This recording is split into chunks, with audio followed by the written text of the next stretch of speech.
The name of God is I am. That I am. Now, every time you use the name I am, you are using the name of God. How do you use this name? In the book of Joel, there's a line that says, "Let the weak man say, I am strong." Now, one of the things that I want to leave you with here in the time that I have with you today is for you to become conscious of how you use this term, I am. So what I encourage you to do in terms of manifesting is to take out a piece of paper sometime when you're at home, and it sounds like a silly thing to do, but I want you to do it. And I want you to write at the top of that page the word that. T-H-A-T, that. Okay? And under that heading, whatever it is that you would like to attract or manifest into your life, I would like you to just write that down. All right? So if it's a job that you want, if it's a relationship that you want, if it's a healing that you want, if it's abundance that you want to attract into your life, whatever it is, just place it underneath that. And come to a place in your life where it is spoken about in the book of Romans, in the New Testament. He calls those things which do not exist as though they did. You must be able to get to this place in your life where you don't use the evidence of your senses, what your eyes tell you, what your ears tell you, what your stomach tells you, what you see written down, what the internet tells you. You want to be able to be in a place where you are living from the end as if what you would like to manifest is already there. To make a future dream, a present fact, you must assume the feeling of that wish as already being fulfilled. Your subconscious mind is listening to how you are asking the universe to provide for you what it is that you would like to attract or manifest into your life. And if you fill your subconscious mind with all of the things that you don't want, that you don't like, that make you unhappy, that make you depressed, that make you worry, then your subconscious mind, which is impersonal, and remember, it can't make a distinction between what it is that you are feeling as a result of what you place into your mind or what is actually happening in your life. It doesn't distinguish one from the other. It's totally impersonal. It's just open to suggestion. And here you are suggesting to your subconscious mind, which will, when you awaken, you will align with the universal subconscious mind, the one mind. You know, there's millions of people out there in the world. There's millions of you watching this program. And you can see the difference between each and every one of you on the basis of your appearances. But there's only one mind. That's what the great spiritual texts all teach us. So now, if you program your subconscious mind to tell yourself, to go over all the things you don't want, all the things you don't like, all the things that shouldn't have happened, all the ways that you were mistreated, all about how terrible the economy is. And, you know, we live in a fear-based world.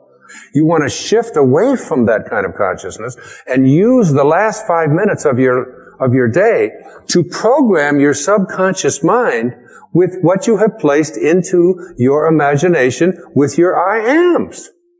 I am well. I say it to myself every night, especially when I get into that state, you know, that weird state where you're sort of half awake and you're half asleep and you know you're heading towards that sort of that subconscious place. And I just remember what it says in the book of Job.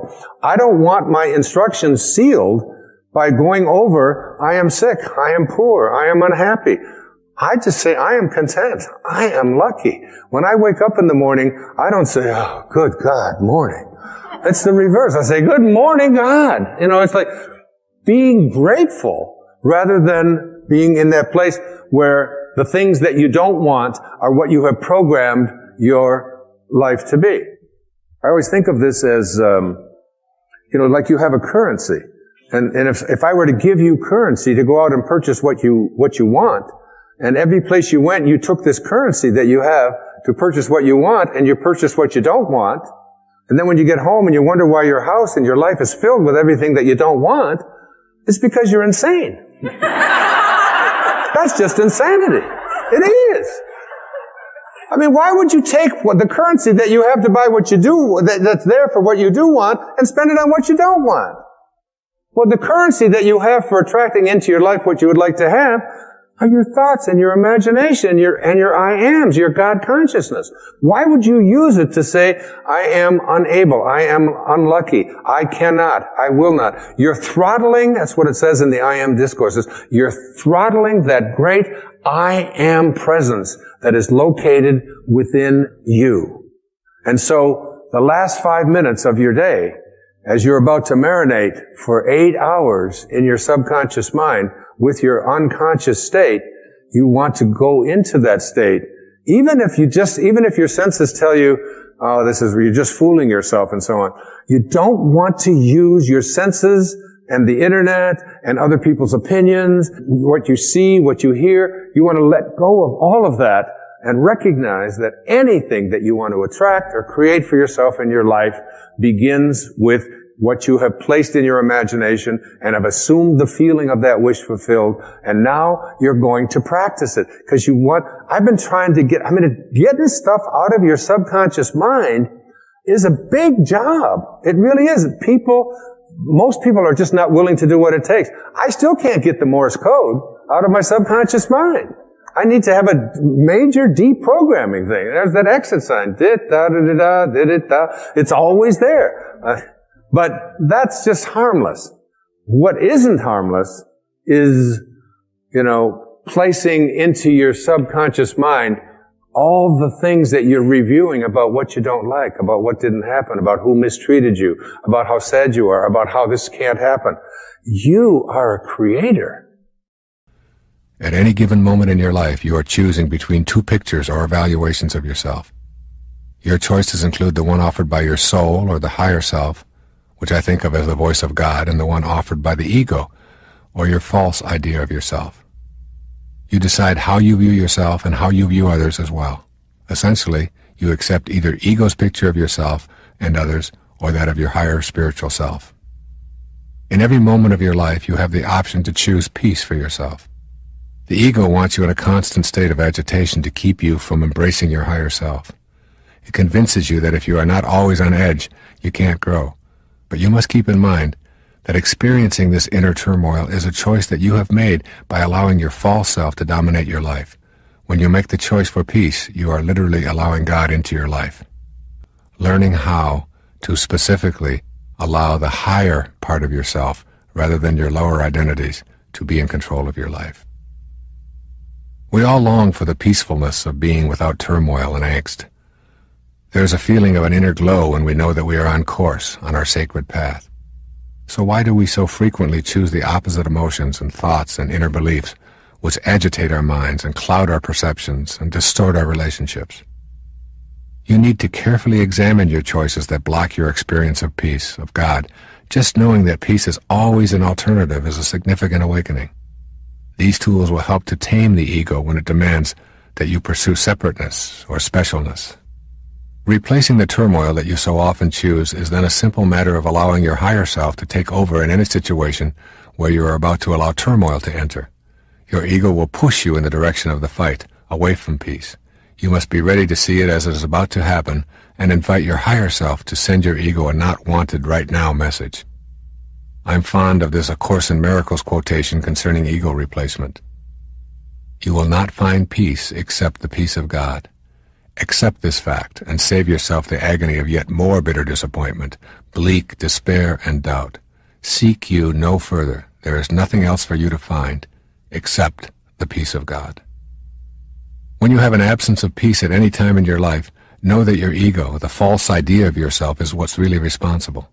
Keeping in mind that every thought has a physical counterpart, you can see that an ego-produced constant state of tension that comes with proving yourself, hurrying, chattering, worrying, chasing, acquiring, and competing also involves tension in the body. High blood pressure, ulcers, skin disorders, headaches, back pain, and even more serious ailments such as cancer, strokes, and liver disorders are the payoffs for the dominance of the ego. These disorders manifest because you allow ego to create turmoil to avoid the peace that is found within.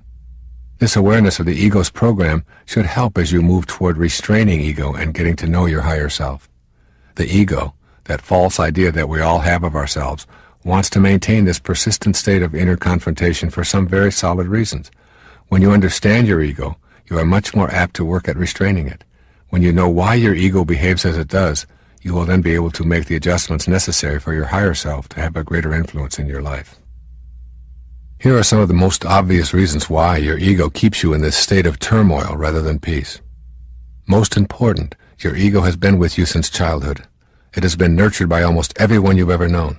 Generations of those nurturers have also been dominated by their egos. Your ego wants to survive.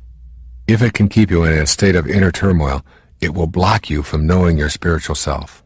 From the ego's perspective, God is a huge threat, so it will do all that it can to keep you from experiencing that inner peacefulness where God's voice is so beautifully clear. Your ego does not want you to change. The idea of yourself as self-important and special nourishes ego, keeping it healthy and operating at full strength. Even though ego itself is an illusion, just a false idea that you carry around with you, it behaves as if it really had a life of its own. Your ego will make every effort to convince you that you do not need to change. In fact, if you're asking yourself why you shouldn't feel special, you are listening to it right now. These are the kinds of thoughts that have kept you from making the changes leading to inner peace. The ego thrives on fear. When you are afraid, you are at the mercy of the ego. Fear will drive you to behave in ways that undermine your sacred self. Your higher self tells you that there is nothing to fear, that love is the answer to everything, and that God is what love is all about. Your loving presence assures you that you do not need to feel guilty or fearful, and that if you do, it will subside when you experience inner peace. When you experience love within, you have no guilt and no fear. You know that everything you are experiencing is in order, including your woes, which are your greatest teachers, and the death of your body, which is ordained for all the world of the manifest. You know that death is a reward, not a punishment. Therefore you have nothing to fear unless you listen to your ego encouraging fear and dismissing God. Your ego wants you to be on the move, looking for more things to consume and more possessions to own. The more you are on the move in your life, the less time you will have for knowing your spiritual base. Ego cheers you on to stay busy, to keep moving, and to avoid the inner quest where your ego faces restraint. Your ego wants you to face outward. It wants you to continue facing the wrong way so that you cannot experience the presence of God in your life. By facing away rather than inward, you ensure the strong presence of your ego forever. The consequences are that you will continually feel the pressure to compare yourself with others, the need to defeat others in order to feel powerful or even worthwhile, to have more and better toys, to accumulate more trophies. All of this facing outward is the work of the ego.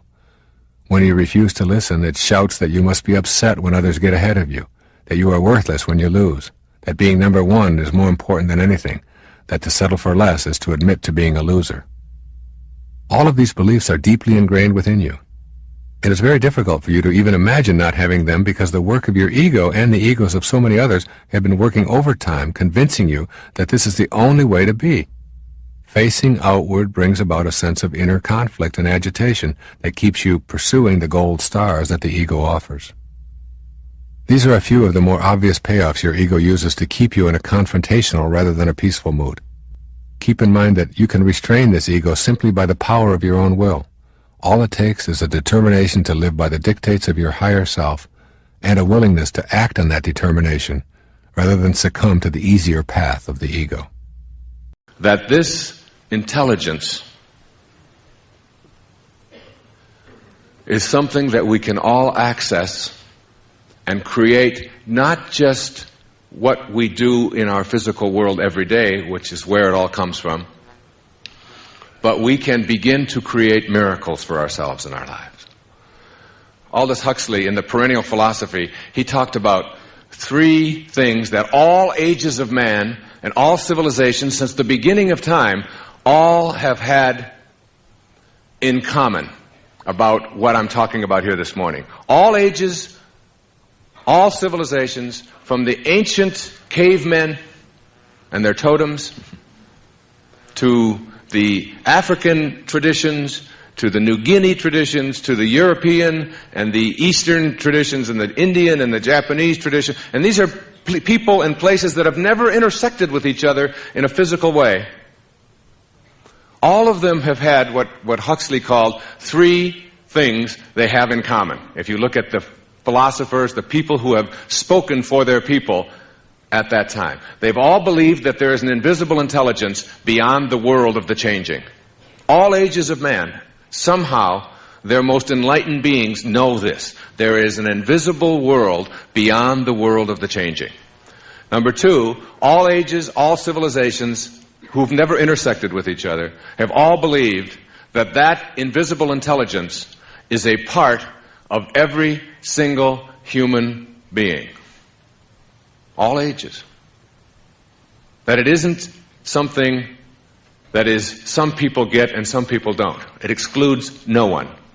And three, all ages of man have known and believed that the purpose of life is to discover God, or to discover whatever it is that you want to call that invisible intelligence that suffuses all form in the universe and allows not only you to take notes and to ice skate after 34 years of being away from them, but it allows the flowers to grow, and it allows the planets to align, and it allows the whole thing to exist. So if you want to call it God or soul or spirit or consciousness or Ralph, it doesn't really make any difference what name you put on it. It is not what you call it. It is in every one of us. We all have it. We couldn't be here without it. See, you will discover, as I discovered when my grandmother died, that when they weighed her just before her death at the age of 94 at Henry Ford Hospital, that she weighed 133 pounds. And then after she died, and there was this package, this container left that they were preparing to embalm. It wasn't my grandmother. It was now just a package. That it weighed 133 pounds as they waited for the death certificate. Powerful metaphor there for me in that moment was that whatever it is that constitutes your very life, it doesn't weigh anything.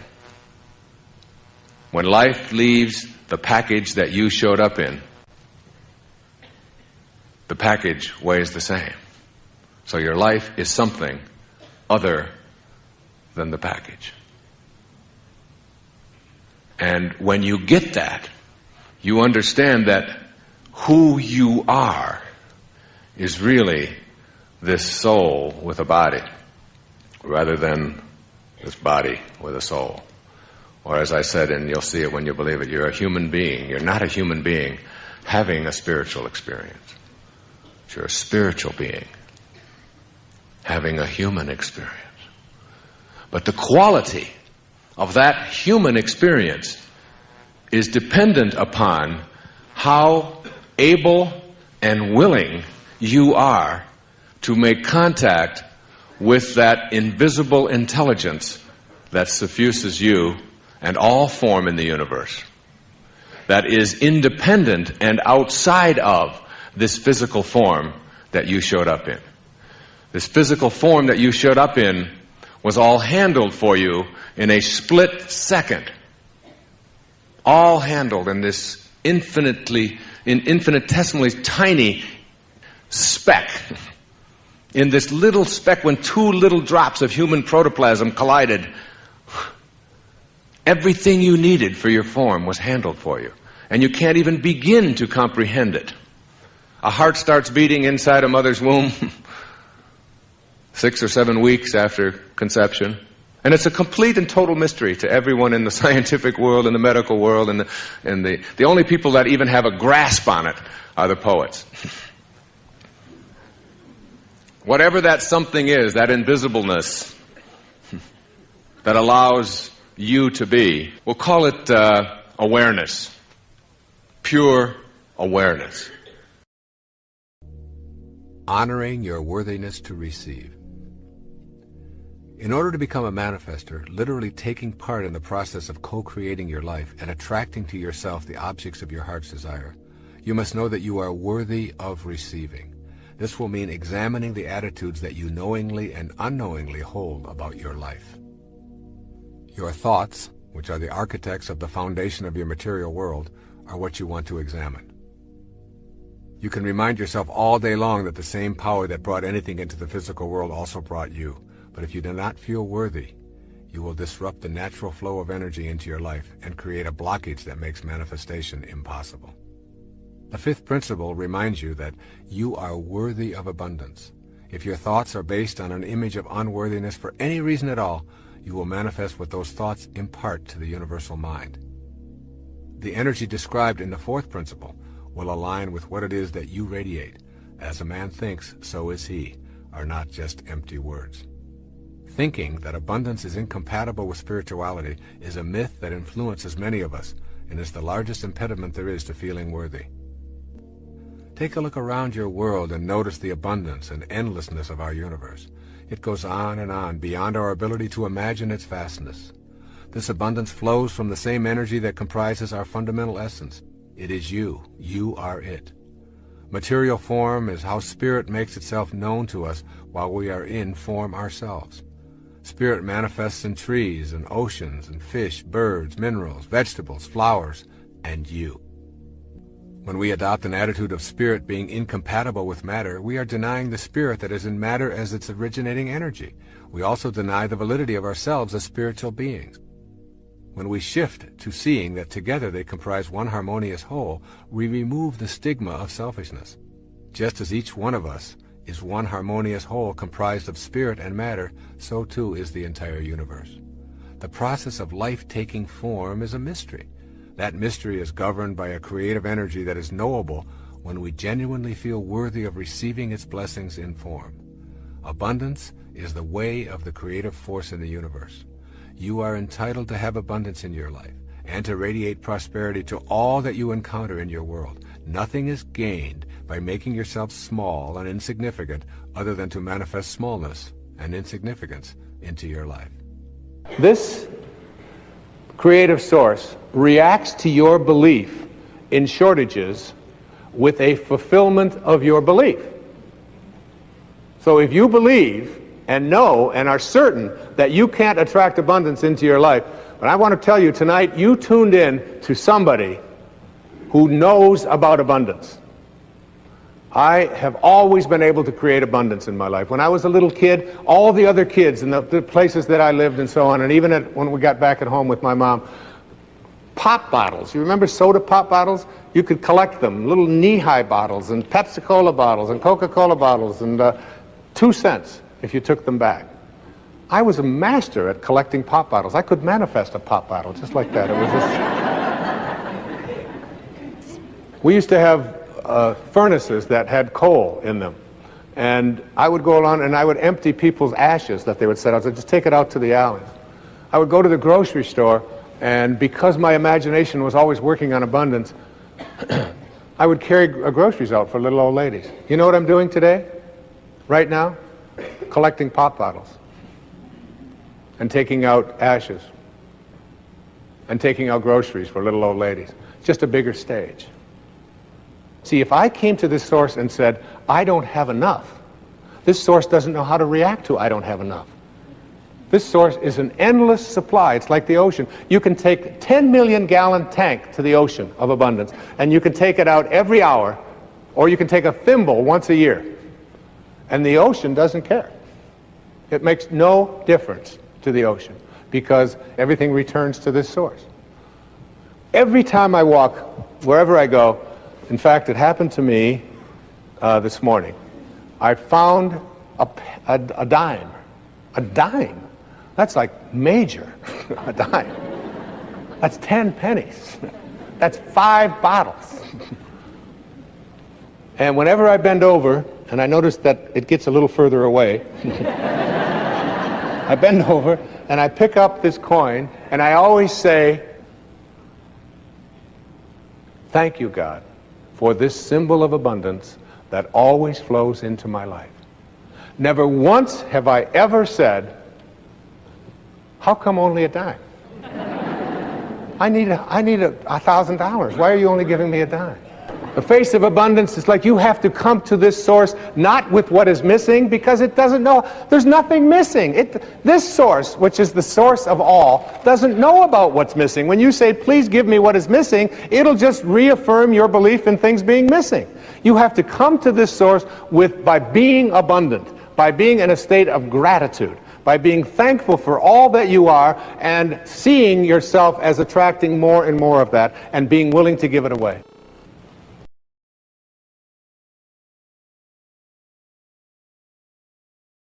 We all are nervous sometimes, and we're shy sometimes, and we're afraid sometimes, and we don't take risks sometimes, and we're fearful, and we have to be careful, and those are all, that's what it means to be human. And we try to get as many people as we can on our side. So if we can get ourselves lumped with the majority, then we can feel greater. But every great innovative idea that ever happened started with a minority, started with an individual thinking like that. Will Rogers said one time, if you find yourself on the side of the majority, you better reform. You know, if you're thinking just like everybody else thinks, what have you got to offer?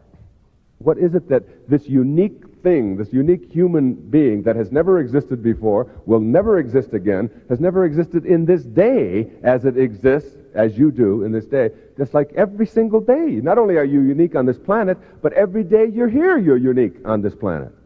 Instead of that, we say, how can we get everybody to think like I do? Let's get into majority kind of thinking, you see. And that's like one of the first things to understand, that in order to be, Emerson said it, he talked about conformity. He said, to be a man, you must therefore by nature be a nonconformist. And yet we have difficulty with nonconforming people, with people who have different ideas, with people who want to try something different. People who don't accept that we always have to be the way we've always been. We have quite a bit of difficulty with that. Most human beings use about 1/100th of their potential within their brains that it's capable of using. And every time we see somebody who is able to do things that seem so phenomenal, instantly we say, well, that's a weird person, or that's a freak, they must be faking it, or whatever. When there are places in the world where people don't even think pain, they don't even have words. There are some cultures, particularly in Eastern philosophies, where pain itself is not even a part of their vocabulary. They don't even invent words for that because they train themselves not to think in ways that are going to be immobilizing and depressing and so on. And I would work on this when I was working with people early in my career. And one of the greatest things that you can learn in your life is the understanding that as you go through your life, even the people who love you the most are not going to approve of you half of the time. Somebody says, you're a nerd. Terrible thing. I mean, one of the things you have a choice. You say, oh my God, they know. They've discovered it already. And you act like a neurotic. You have that choice. You have other choices as well. The choice to ignore that. The choice to say that's somebody else's opinion. If somebody says to me, Wayne Dyer, I don't like your books. Well, I expect that when you say something in public, when you talk to a lot of people, when you write something, that there are going to be a lot of people who aren't going to like what you say. One of the highest levels, one of the highest places you can get to in your life is a place called being independent of the good opinion of other people. Not necessarily needing everyone to approve of you all of the time. And we ought to have a lot of people out there who understand that, so that when they go through their lives and they run into disapproval, that instead of becoming depressed about that you understand that that's a condition. That's what it means to be a human being. I'm saying don't become immobilized ever by what anybody else thinks of you. And when you do, understand that all you are doing is saying your opinion of me is more important than my own opinion of myself. Every time you're down. Every time you're down. That you are making other people's opinions of you more important. Now, a great misinterpretation there is that somehow this is a selfish philosophy. Believe me, there's nothing selfish in that. One of the simplest learnings that all children seem to understand, the very simple understanding that you can't give away what you don't have. You can't give away what you don't have, obviously. You can't give away $100 if you don't have it. You can't give away love for others if you don't have it for yourself. You can't give away success if you don't have it for yourself. You can't love another human being at all if you don't love yourself first. And think of yourself as a worthy person. So that if you want to be a great altruist, a philanthropist, somebody who loves everybody in the world, then you've got to get your own house in order. And that's all I'm saying. Get your own house in order, your own self in order, so that you can become one of those people that have transcended, who have gone beyond simply worrying about how they're going to cope with their lives. It mystifies me sometimes. We all have this little child within us, and all little children know how to be happy. All little children know how to be self-actualized, fully functioning, creatively alive. They know how to enjoy their lives. And then somehow they lose it, somewhere along the way. And as we get to be adults, we forget what we had. It's the whole theory of whether a glass is half full or half empty. I mean, it's always half full to me. Always half full. If you believe that it's half empty, it's the same thing as saying people are basically evil. And that's a basis for a big theory in psychology. That's what psychoanalytic theory is really basically all about, is that each one of us have an id somewhere within us, and that's an untamed monster. That's something that we have to watch out for, and it will capture us, and it'll destroy us, and it's that all of us have this evil creature residing within us. I can't buy that. I just can't buy that. I look at little children and the way they are, I don't see it. I refuse to think that, even though I know that there are people who behave in evil ways. I believe basically that within each one of us is a reservoir of love and beauty and appreciation and so on, and that we've often lost it in the name of trying to get ahead of the other guy or trying to be successful or whatever. People who know how to enjoy their lives are never a burden to anybody else. They just want to be left alone. Just quit bugging me. Don't always be looking over your shoulder. Don't be monitoring everything that I do. Stop telling me how to live. Stop telling me what to do. Stop trying to live your life through me. Highly functioning people know how to live their lives, and they're never a burden to anybody. I'd like you to imagine the following scene. You're in your house. You've got your car keys in your hand. The lights go out. Power failure. You can't see a thing. You stumble around in your living room and you drop your keys. And you look around for a moment and you realize that you're never going to find them in the dark. But you look outside and you notice that the street lights are on. So in your mind, a light bulb goes off. I'm not going to sit around here in the dark and grope around looking for my keys when there's a light on outside. I'm going to go out here under the street light and I'm going to look for my keys. Why are you laughing? This makes a lot of sense. So you're out here and you're groping around and you're looking for your keys and you're looking and looking, and your neighbor comes along and says, "What happened, Wayne?" "Well, I dropped my keys." "Oh, well, I'll help you look for them."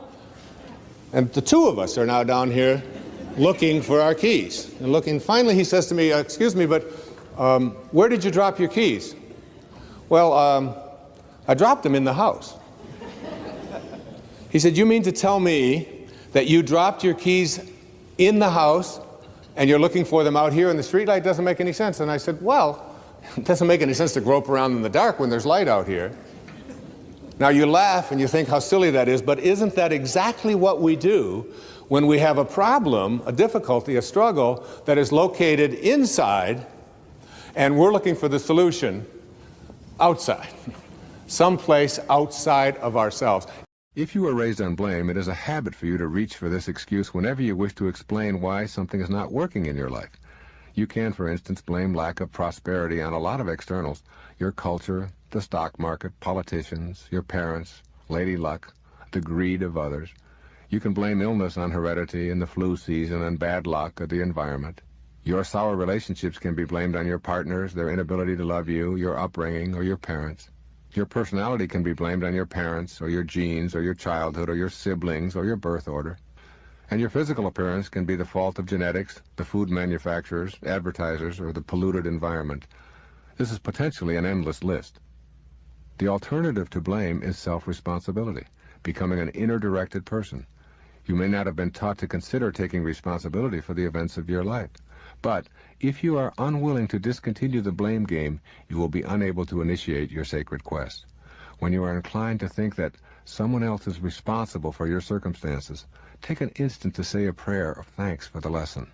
The lesson is to become aware that you are the one who is experiencing the feeling. You can do this the instant that you recognize yourself playing the blame game. Feel thankful toward those you've let anger you. Give inner thanks for the reminder that the feeling you are experiencing is inside you, not outside you. Say to yourself, I do not want to be right. I want to know the truth. I want my higher self to rule. No one is to blame for how I am feeling. It is my feeling, and I respect that. These kinds of affirmations will lead you to self-reliance and to the way of the sacred quest. Your spiritual soul will then become the guiding light for the remainder of your time in the now here. We are in the midst of enormous individual and global change. I believe that all of us who are living at this time chose to be here, to be a part of these changes, to bring about change, and to transform the world from the old way of life to a more loving and peaceful existence. In the Piscean age, we looked out there for our Savior. Save me, please take care of me. Now we are moving into the Aquarian age, and we are learning to go within to find our Savior. We are the power we have been seeking. We are in charge of our lives. If you are not willing to love yourself today, then you are not going to love yourself tomorrow. Because whatever excuse you have today, you'll still have tomorrow. Maybe you'll have the same excuse 20 years from now, and even leave this lifetime holding on to the same excuse. Today is the day you can love yourself totally with no expectations. I want to help create a world where it is safe for us to love each other, where we can express who we are and be loved and accepted by the people around us without judgment, criticism, or prejudice. Loving begins at home. The Bible says, love thy neighbor as thyself. Far too often we forget the last couple of words, as thyself. We really can't love anyone out there unless the love starts inside us. I call it living from the end. This is one of the harder ones for people to get, but I'd like you to go again to the New Testament. Look at Romans 4:17. In the presence of him whom he believed God, who gives life to the dead, and calls those things which do not exist as though they did. And calls those things which do not exist as though they did. Those are very important, significant words. You have to be able to call the things which you have not seen yet materialize and manifest into your physical world. You have to be able to say to yourself, I call those things that I would like to become as if they already do. And you place into your imagination fearlessly the I ams which you would like to create for yourself. And when it's time for me to write another book, I don't even know what it's going to be. I just know that it starts germinating inside me. And it's like a calling, it's like a passion. It's as if I call those things. The book does not exist. I call it as if it did. I have a wonderful quote by the man I've cited before. His name is Neville. And It goes like this. He says, disregard appearances, conditions. In fact, disregard all evidence of your senses. That is what your eyes and ears tell you, that deny the fulfillment of your desire, whatever it is you want to attract into your life. Disregard appearances, conditions, in fact, all evidence of your senses that deny the fulfillment of your desire. Rest in the assumption that you already are what you want to be. For in that determined assumption, you and your infinite being, your extraordinary self, which is what this program is about, are merged in creative unity, and with your infinite being, God, all things are possible. God never fails, and you are a piece of that which never fails. And you are going to move beyond just being a piece and just being a fragment and just being a segment until it becomes your overwhelming knowing that you have within you this divine capacity. You don't need evidence of your senses. I wrote a book a few years back. The title of it, I had to get my publisher because they didn't understand it. They called back, they said, I think you got this wrong. I said, no. It's called You'll See It When You Believe It. Not the other way around. People will say, well, I'll believe it when I see it. It doesn't work that way. You'll see it when inside you have a knowing. And Neville also said, therefore, to incarnate a new and a greater value of yourself, you must assume that you already are what you want to be, and then live by faith in this assumption. Now, this flies in the face of so much of what you've been told, because you have a tendency to believe that what your eyes and ears tell you is reality. But this is what we know by our senses. Just this little tiny fragment. I can't even get, it's like a millionth of a millimeter. And all that is unknown is in the invisible, in the imagination. And most of our attention is focused on, this is my beliefs and my disbeliefs about what is possible and what isn't possible are here. And it's an endless universe. So placing I ams into your imagination is one thing. It's an intellectual act. Living from the end means that you call the things which do not exist as if they did. You are a piece of God. You are a living, breathing creation that emanated from the universal mind of the all-creating source. You and God are the same thing. Very simply put, when you love and trust yourself, you're loving and trusting the wisdom that created you. And when you fail to love and trust yourself, you're denying that infinite wisdom in favor of your own ego. It's important here to remember that at every single moment of your life, you have the choice to either be a host to God or a hostage to your ego. So here's the question, host or hostage? Your ego's belief that you're separate from everyone, separate from what's missing in your life, and most egregiously, separate from God, further hampers your ability to live up to the intention of respecting yourself. Ego's idea of separation fosters your feelings of being in competition with everyone and evaluating your worth based on how frequently you emerge as a winner. As a hostage to your ego, self-respect is unavailable because you feel judged for your failures. It's out of this bleak picture produced by the negative ego that self-rejection emerges. It captures you and makes a hostage of you, never allowing you to play host to that from which you originated. Being a host to God means always seeing your authentic connection to your source.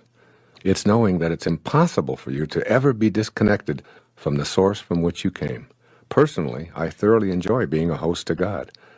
As I write here every single morning, as I sit here in the studio reading these words, I feel that I'm receiving words and ideas from the power of intention, which allows me to bring these words to this page and to this recording. I trust in this source to provide me with the words. Therefore, I'm trusting in the source that brought me into this physical world. I'm eternally connected to this source. This awareness simply doesn't include a lack of respect for intending this book or this recording into form. The conclusion I've come to is that I'm worthy of my intention to write a book and to create this recording. In other words, I respect the peace of God that I am. I tap into the power of intention, and my feeling of respect for it enhances my respect for myself.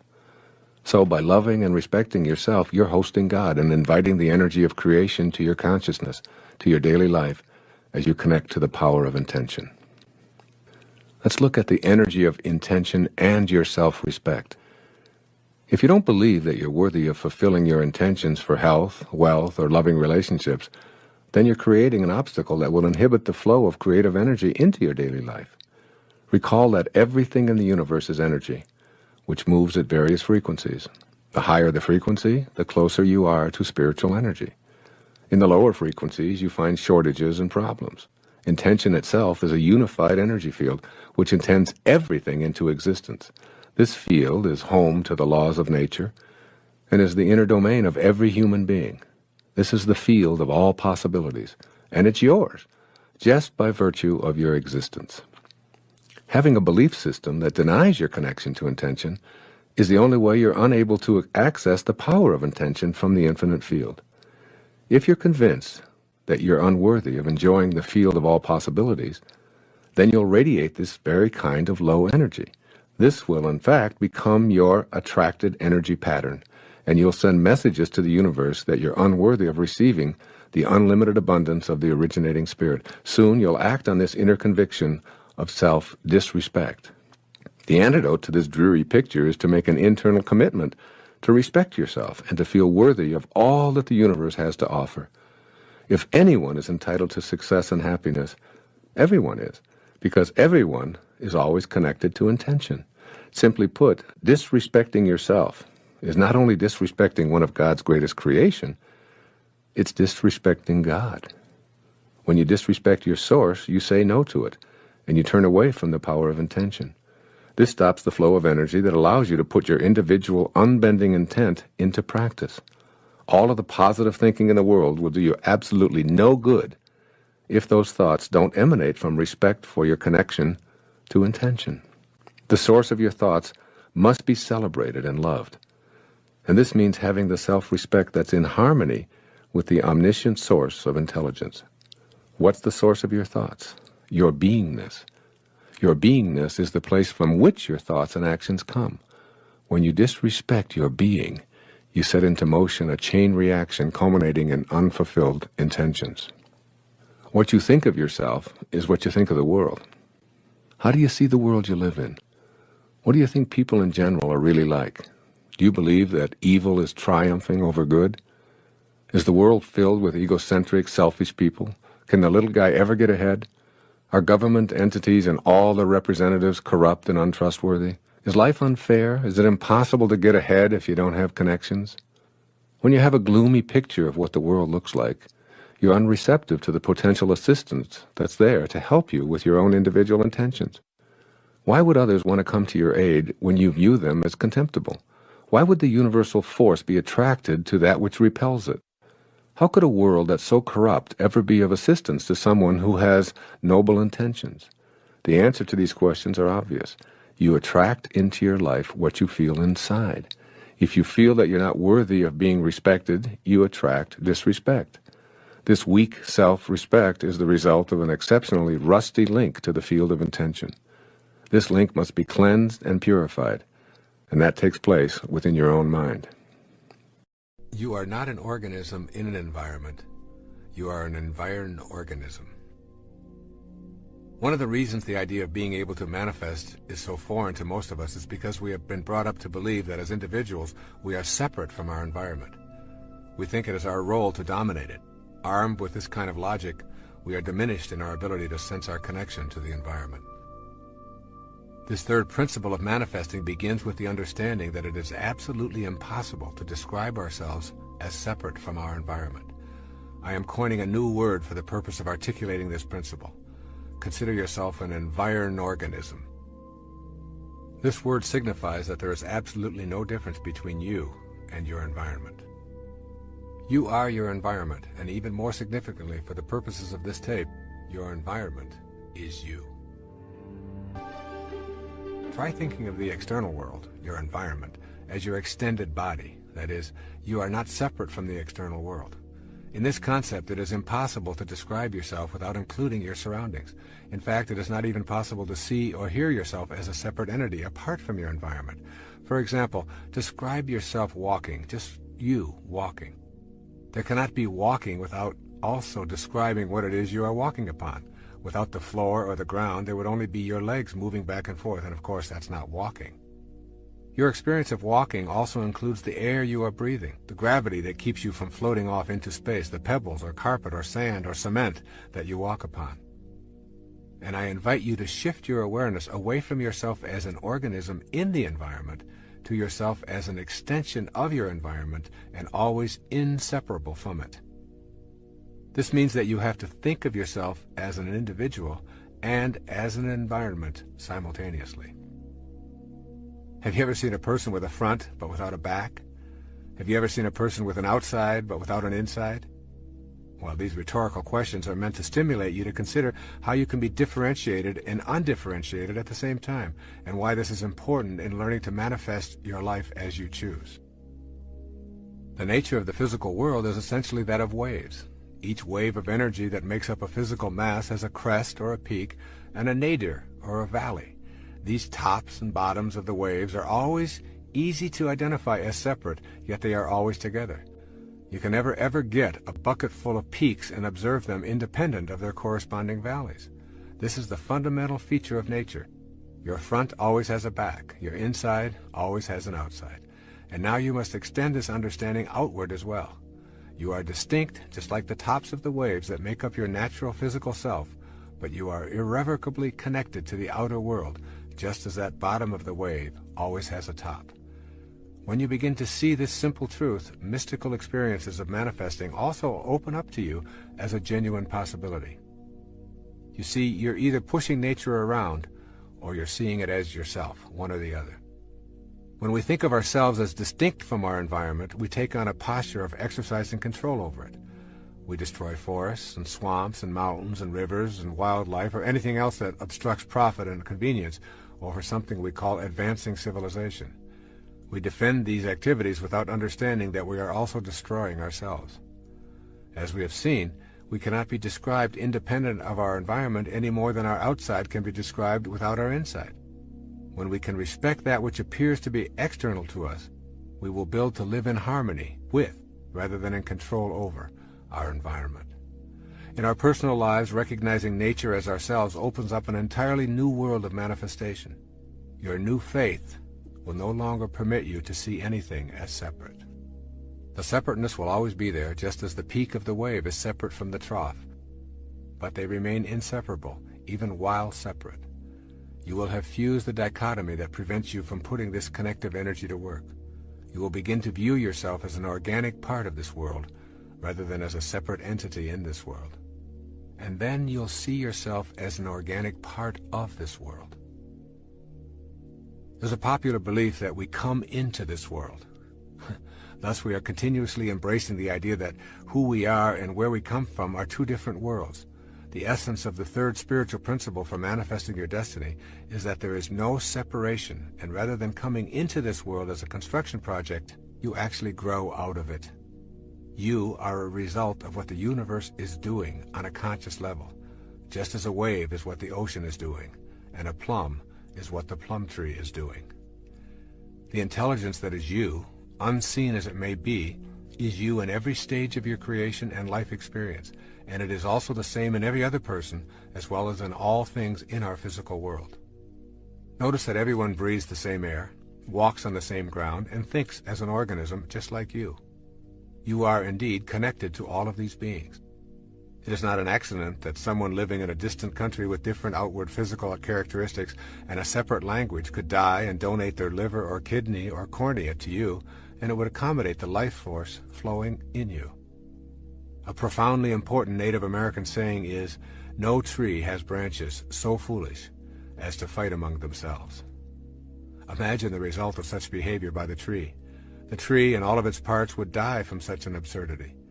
Yet that is precisely what we do when we see ourselves as divided from all of the other people who are being peopled from the same divine intelligence. When you know that you grow out of this world just as an apple does from an apple tree, then you identify with the spiritual essence. It is in identification with this inner essence that you make your connection to everything else. And it is with this connection that you begin to attract your desires to your physical world. That power is in you, but it's not yours alone. The power and the magic of this world cannot be reserved for the exclusive use of anyone, including you. It is available at all times. However, it does not belong to anyone. What you are doing as an environ organism is making contact with an energy that is beyond the dualism of the earth plane, and yet is connected to it at the same time, separate but distinct. You are a holistic being with both non-dualistic energy and the energy of the physical plane at your disposal. The Bhagavad Gita, the holy book of the Hindus, summarizes the point of view as profoundly as I've ever heard. Listen to these words. He who sees that the Lord of all is ever the same in all that is, immortal in the field of mortality, he sees the truth.